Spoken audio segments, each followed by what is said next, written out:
Good morning, my dear students in General Physics 2. Welcome to this virtual class on week 16.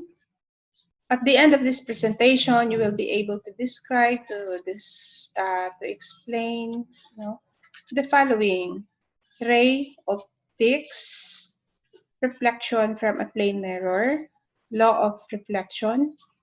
Third is refraction. Fourth, reflections and image produced by curved mirrors, and thin lens equation. Okay, so optics is a science concerned with the genesis and propagation of light, the changes that it undergoes and produces, and other phenomena closely associated with it. So there are two major branches of optics, the physical and geometrical. So yung physical optics deals primarily with the nature and properties of light itself, while geometrical has to do with principles that govern the image-forming properties of lenses, mirrors, and other devices to make use of light.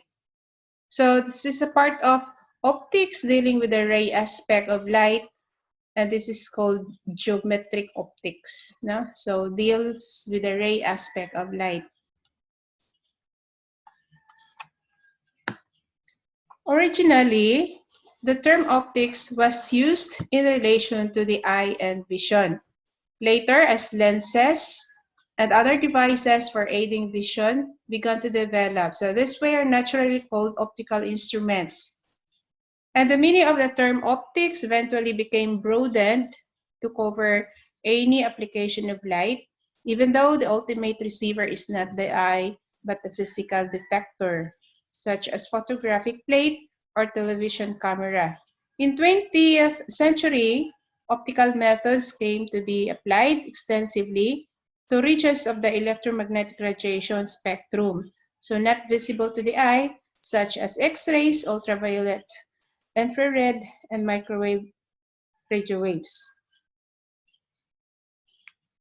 Okay, so in the present article, the image-forming properties of lenses, mirrors, and other devices that make use of light are considered. So the wave and quantum nature of light, its velocity, polarization, diffraction, interference may be found in light. So we can classify optical phenomena into one of three categories: ray optics, wave, and quantum. So in many situations, the wavelength of the light is being studied are very small compared to the dimensions of equipment used to study the light. And the photon energies are much smaller than the energy sensitivity of the equipment. So under these conditions, we can make an approximation called geometric optics or ray optics. Okay, so light from this screen is formed into an image by the lens of our eye. Much of the lenses of the camera that made these photographs. Mirrors-like lenses can also form images that in turn are captured by our eye.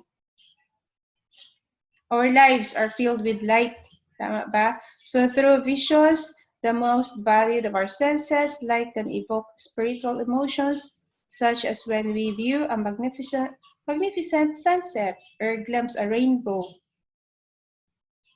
Light can also simply amuse us in theater or warn us to stop at an intersection, yung mga traffic lights. No, it has innumerable uses beyond vision. Light can carry telephone signals, no, through glass fibers or cook a meal in a solar oven. Life itself could not exist without light's energy. Starting from photosynthesis in plants to the sun, warming and cold-blooded animals is supply of energy, and this is so vital. Okay, so in this module, we'll concentrate on the propagation of light and interaction of matter with matter. So it is convenient to divide optics into two based on the size of the objects that light encounters. So when light interacts with an object that is several times as large as light wavelength, its observable behavior is like that of a ray. It does not prominently display its wave characteristics. We call this part geometric optics. Okay, so makafocus tayo sa geometric optics.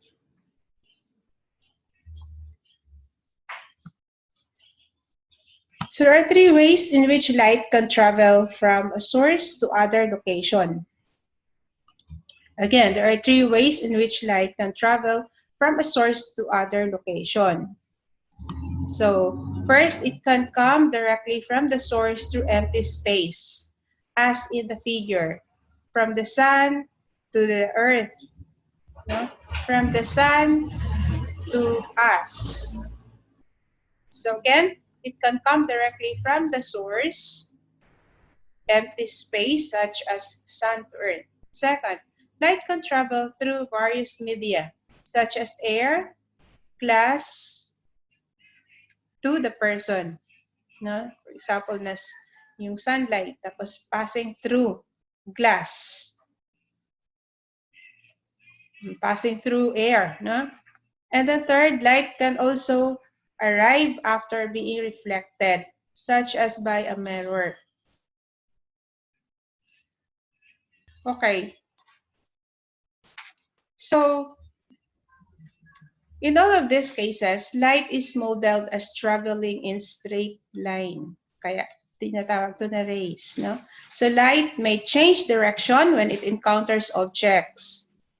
Light may change direction when it encounters objects, like mirror. So, or in passing from one material to another, such as in passing from air to glass. So, but it then it continues in a straight line or as a ray. So the word ray comes from mathematics, meaning a straight line that originates at some point. So it is acceptable to visualize light ray as laser rays or even science fiction depiction of ray guns. No? Okay, that's it for the ray. So a straight line that originates at some point is called ray again. That part of optics dealing with the ray aspect of light is called geometric optics. And light can travel in three ways: directly from the source, through empty space, through various media, after being reflected from a mirror. Yun ang summary sa previous slide. So we have this law of reflection as illustrated in the figure, which also shows how the angles are measured relative to the perpendicular to the surface of the point where the light ray strikes. So we have this incident ray. And then take note, we have this perpendicular line, no, from the surface. Naka 90 degrees ito. So from incident ray, tatama ito sa surface, and then it would reflect. No? So the angle of incidence, angle of incidence is the angle between perpendicular, itong line perpendicular from the surface to the incident ray. And for reflected, for angle of reflection, that's 90 degrees again from the line perpendicular from the surface, itong dash line, papunta ng reflected ray. So, kung ano man ang angle dito, yun din ang angle dito sa theta r. Okay. So, we have these figures. So, a light is diffused when it reflects from a rough surface. So, for example, may glass tayo, tapos merong mga moist that can cause roughness ng surface, no? Isa yan, or yung mga dumi, mga dust, na. So, in this case, so there are parallel rays, incident, no? But they are reflected at many different angles. since the surface is rough. Okay, so isang cause nito, talagang rough ang surface. Second, merong nadagdag sa surface. For example, plain surface, tapos merong mga molecules of water, merong mga dust that can cause the rays to reflect in different angles. So another we have, when a sheet of paper is illuminated with many parallel incident rays, it can be seen at many different angles because its surface is rough and diffuses the light. We have paper. Okay. Now, reflection from the smooth surface is called specular reflection. Smooth. That is, kung ano yung angle dito, ganun din doon, following the law of reflection. Okay? So, kung parallel ang incident rays, parallel din yung reflected rays. So, diffuse reflection at different angles. Hindi magkapareho. Parallel yung incident rays, but then yung reflected rays, different directions. That's diffuse reflection. Okay. So, when we see ourselves in a mirror,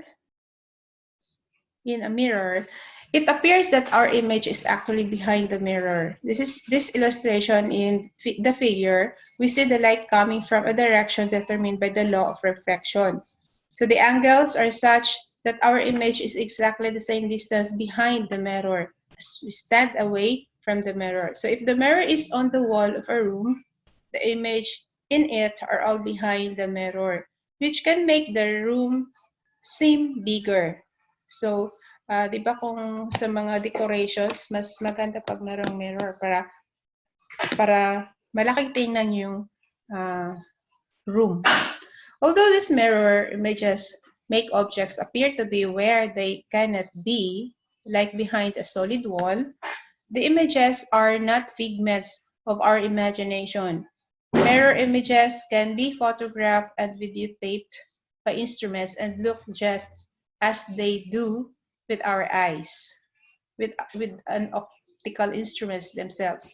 So the precise manner in which images are formed by mirrors and lenses will be treated in later part of this topic. Now, so we have that image, no? So as you can see, we have the top of the image to the bottom, no? Okay, so the law of reflection is very simple. The angle of reflection equals the angle of incidence. Angle of reflection, incidence, and reflection. Okay, next is refraction. Refraction is the changing of light rays direction, loosely called bending. So this is bending of light. No? When it passes through variations in matter, this is called refraction. Now, as we say that the speed of light is c, this is equal to 3 times 10 to the power of 8 m per s, not only affects reflection. It is one of the central concepts of Einstein's theory of relativity.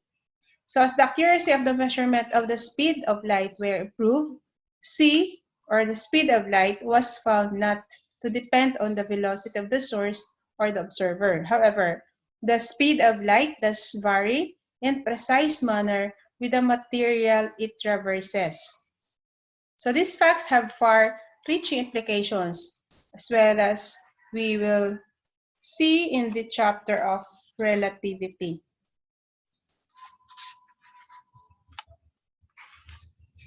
Okay, so in the figure, we have, looking at the fish tank, we can see some fish in 2 different locations because light changes directions when it passes from water to air. So in this case, the light can reach the observer by 2 different paths. And so the fish seems to be in 2 different places. This bending of light is refraction. And is responsible for many optical phenomena. So actually, isang fish lang yan.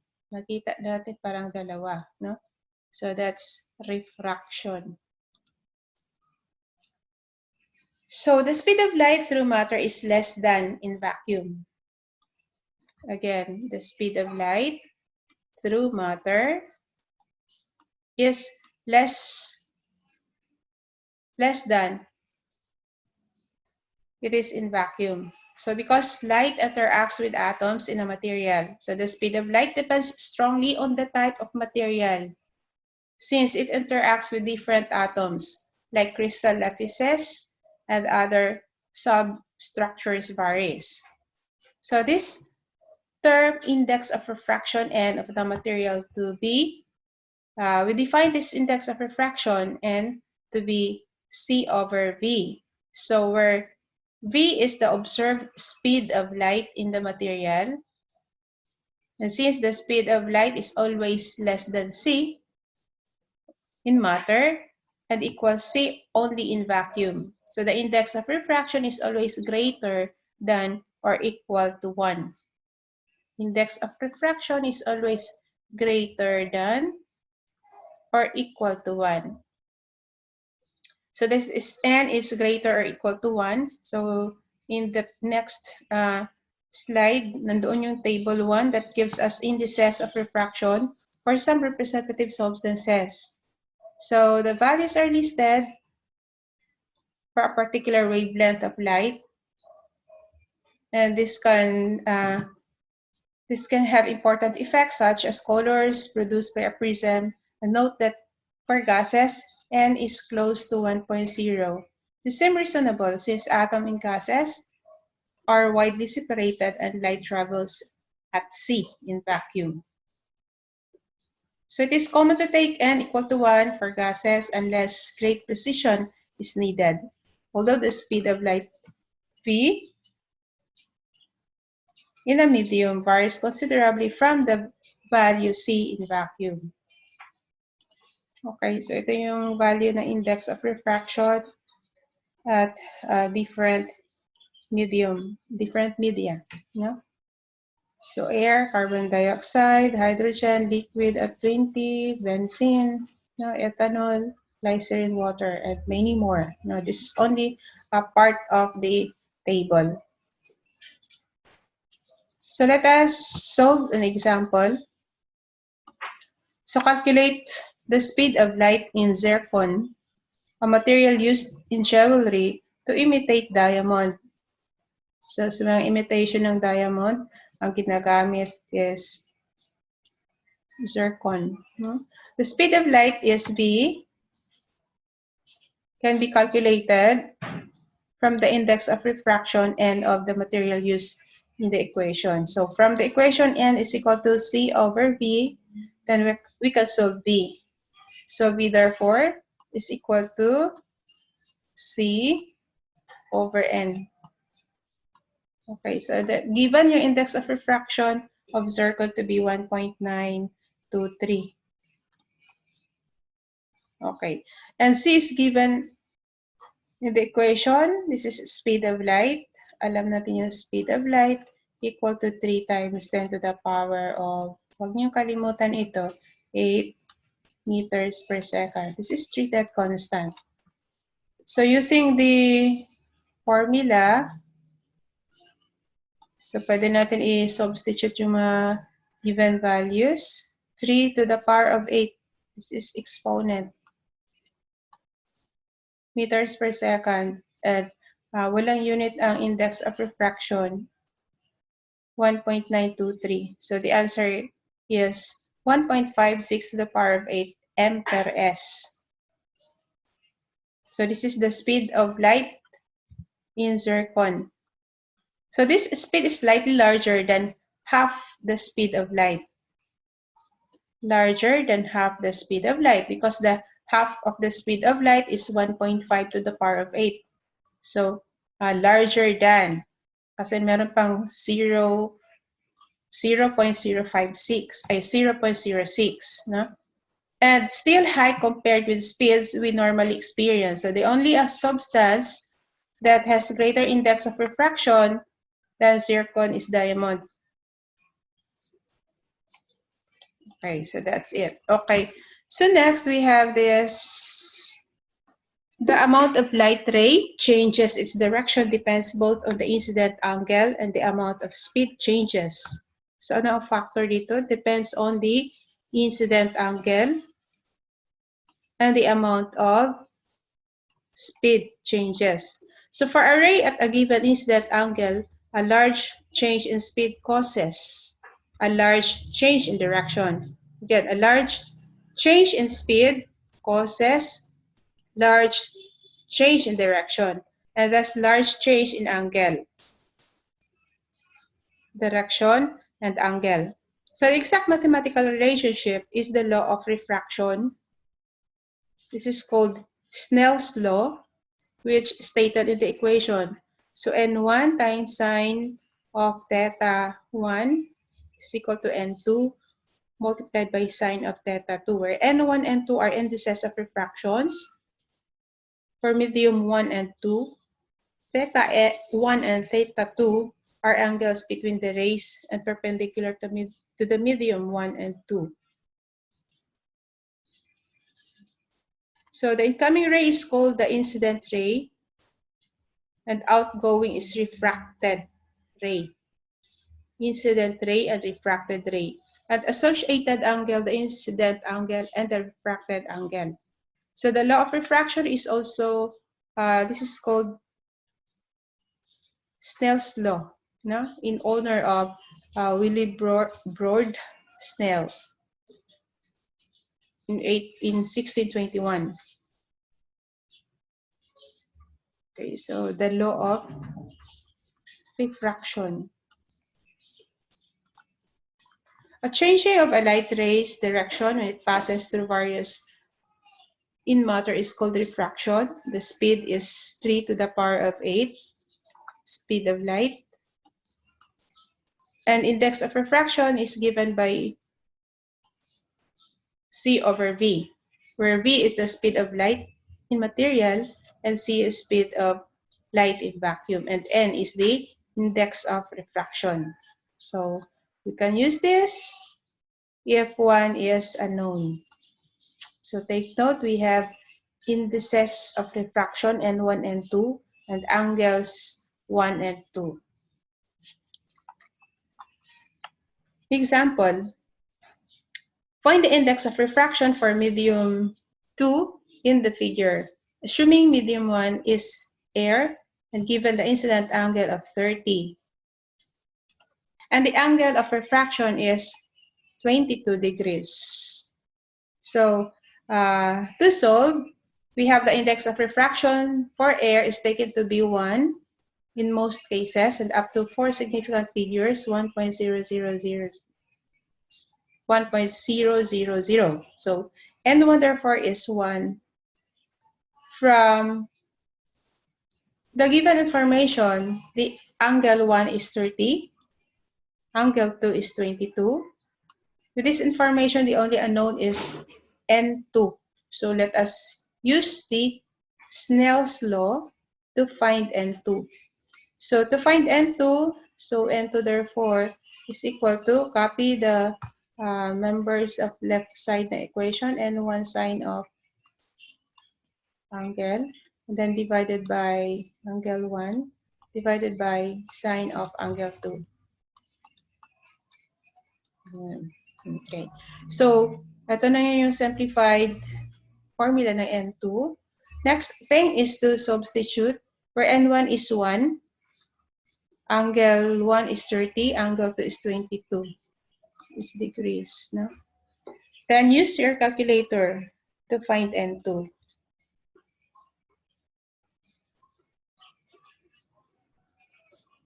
Okay, so this is the index of refraction for water, and Snell's could have determined it by measuring the angle and performing this calculation. He would then have found 1.33 to be appropriate index of refraction for water in all other situations, such as when a ray passes from water to glass. Today we can verify that index of refraction is related to the speed of light in a medium by measuring the speed directly. Okay, so we have in our given figures, we have a ray of light crosses a boundary where the speed of light increases and the index of refraction decreases. A ray of light crosses a boundary where the speed of light increases and the index of refraction decreases. So that is N2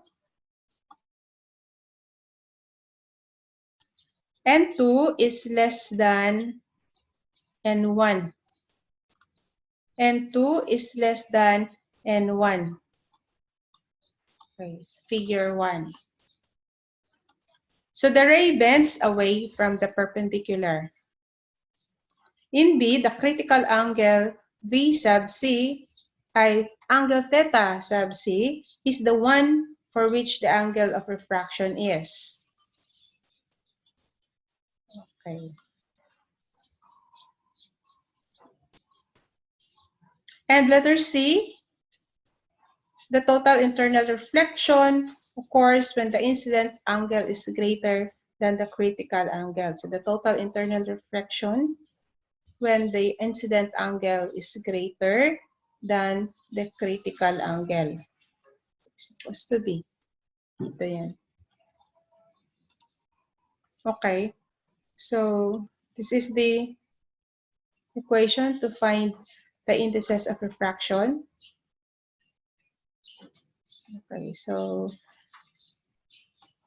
if angle is given, then angle is given, for example, we'll say that angle theta is 90, and if that the sign of 90 therefore is 1, so wala na yan dito kasi n2 times 1 is n2. Again, to find the critical angle,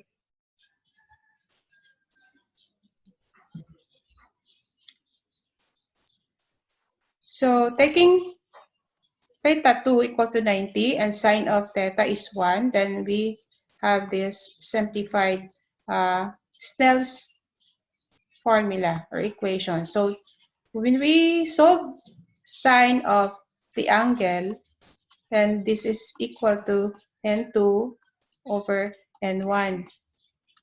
And since we want the angle, then we have arc sine of n2 over n1.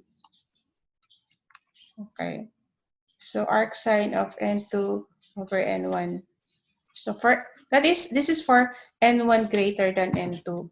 So the total internal reflection occurs for any incident angle greater than the critical angle. V theta C, and it can only occur when the second medium has the index of refraction less than the first. So note the above equation is written for a light ray that travels in medium 1 and reflects from medium 2, as in our previous figure. Okay, so what is the critical angle for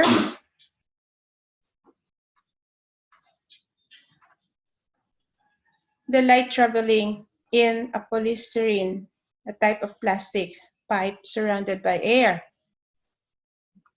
Okay, so index of refraction of polyestyrene is found to be 1.49. Index of refraction of air can be taken to be 1, as before, thus condition that the second medium air has the index of refraction less than the first. So to find that critical angle, then our N2 is given, N1 is also given. Then theta critical is arc sine of 1.00 over 1.49. So you divide ninyo 1 divided by 1.49 tapos inverse sine or the value of inverse of the value of 1 over 1.49. So this means that any ray of light inside the plastic that strikes the surface at an angle greater than 42.2 will be totally reflected.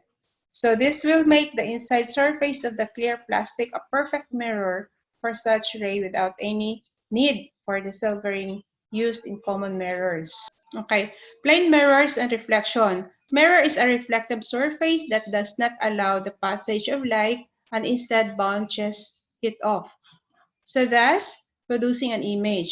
The most common mirrors are flat and are called plane mirrors. So these mirrors are made of by putting a thin layer of silver nitrate or aluminum behind a flat piece of glass. So when you place an object in front of a mirror, you see an image of the same object in the mirror. The object is source of the incident rays, and the image is formed by reflected rays. So an image formed by reflection may be called real or virtual. So real image occurs when the light rays actually intersect at the image and become inverted and turned upside down.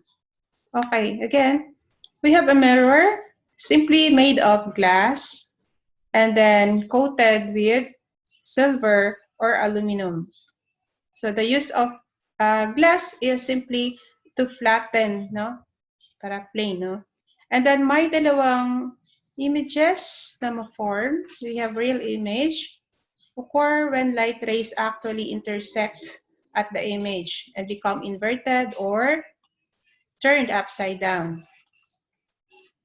A virtual image occurs when light rays do not actually meet the image. Instead, you see the image because your eye projects light rays backward. You are fooled, no, into seeing an image. So this is a right side up or upright. So in flat or plane mirrors, the image is virtual image.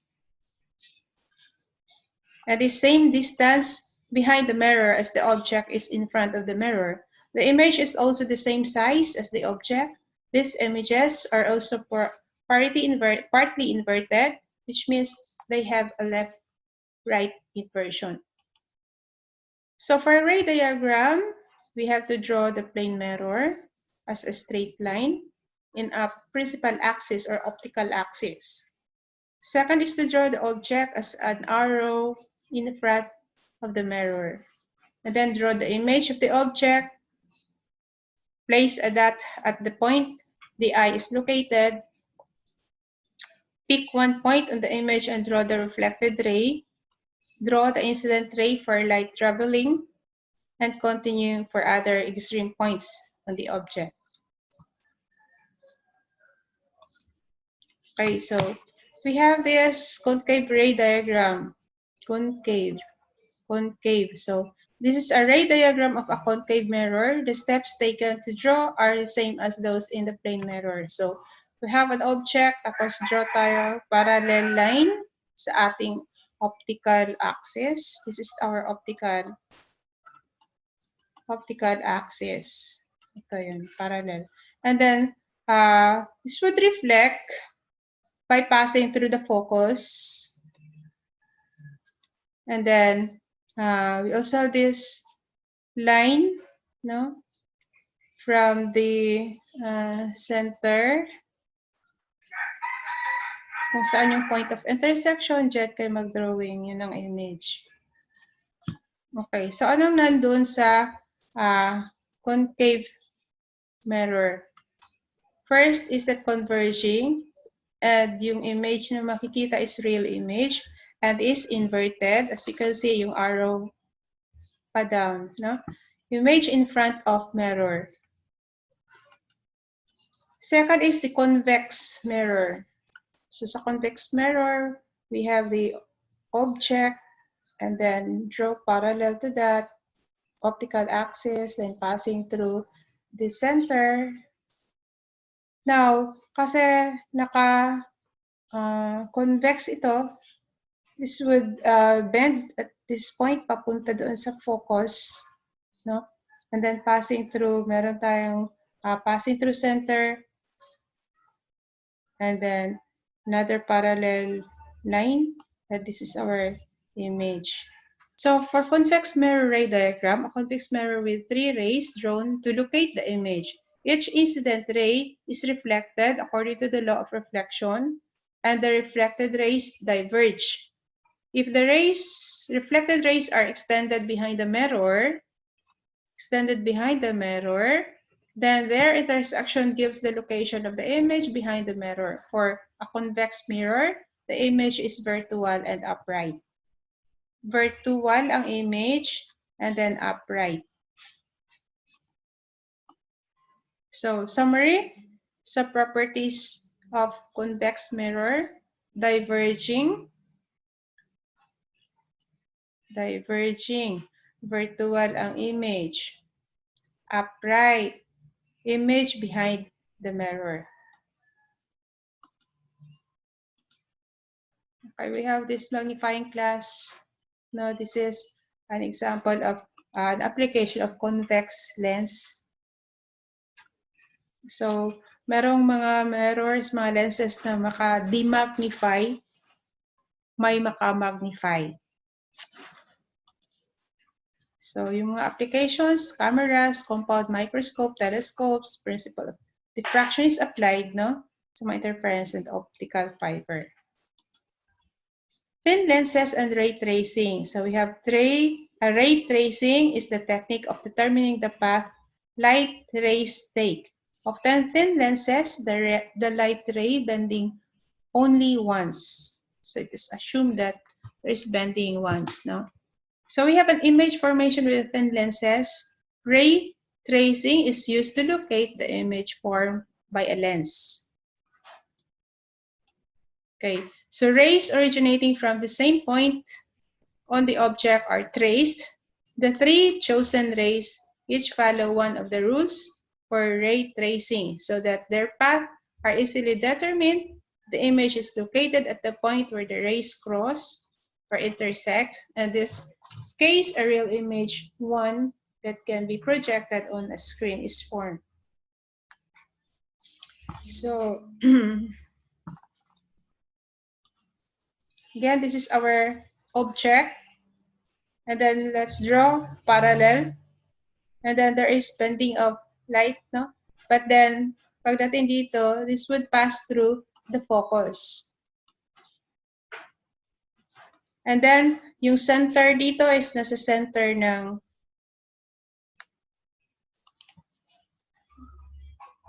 lens. So from the top, passing through that center, and then extend yung line. Okay, so take note na merong point of intersection ng yung line parallel at saka yung line passing through the center. Okay, so another we have passing through the first focus, and then mag-bend ito, papunta dito parallel. So ito yung image nandito.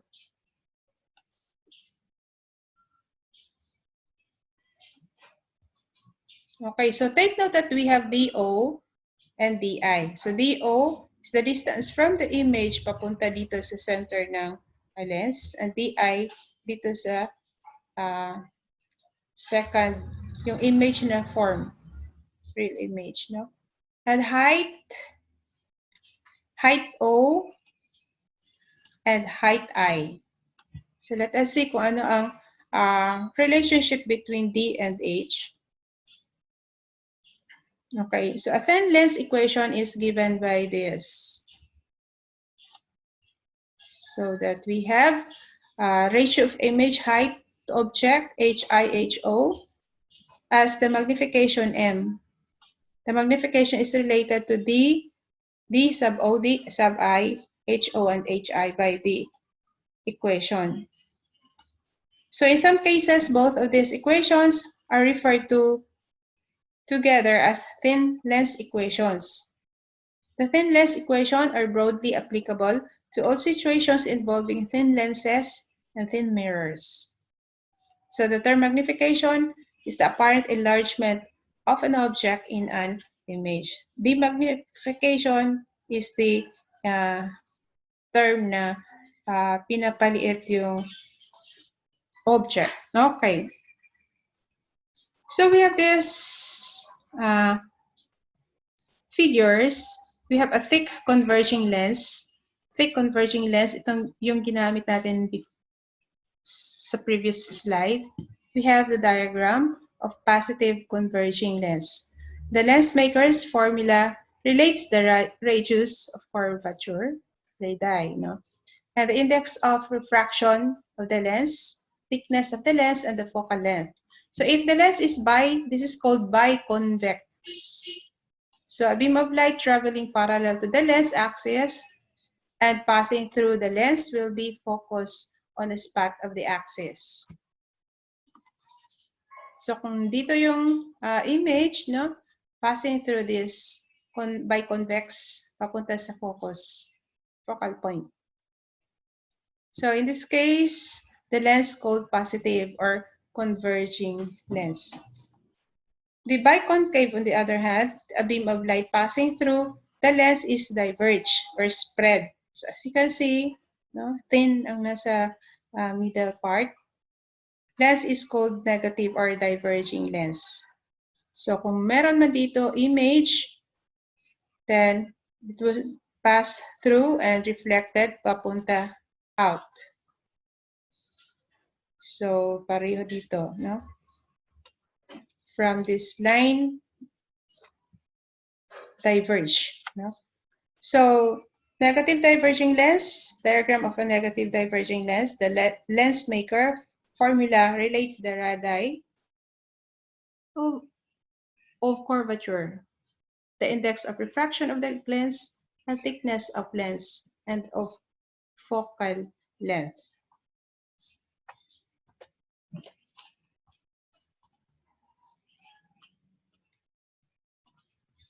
Okay, for our summary, optics is a science concerned with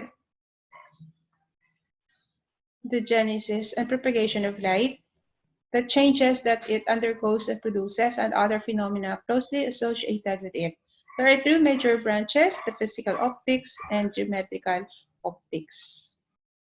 So a straight line that originates at some point is called ray, and light can travel in three ways: from the source, directly from the source through empty space, through various media, after being reflected from a mirror.